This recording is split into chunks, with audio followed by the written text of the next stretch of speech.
তো আমাদের আজকের ছোট গল্পের নাম নকল বেল্টের দোকান। এক বাজারে 10টা বেল্টের দোকান ছিল।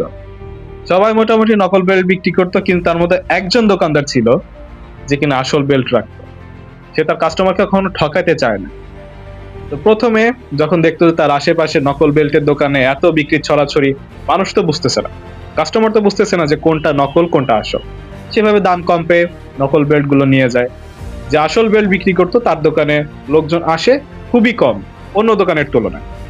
এবার কি হলো, যে লোকটা আসল বেল্ট গুলো তার দোকানে রাখতো, সে ধৈর্য ধরলো। সে চিন্তা করলো যে এই নকল বেল্টের কেনার স্রোত যখন চলে যাবে, যখন বেল্ট গুলো নষ্ট হওয়া শুরু হবে, তখন এই কাস্টমার গুলো তার দোকানেই ফেরত আসবে। এই ভেবে সে ধৈর্য ধরলো।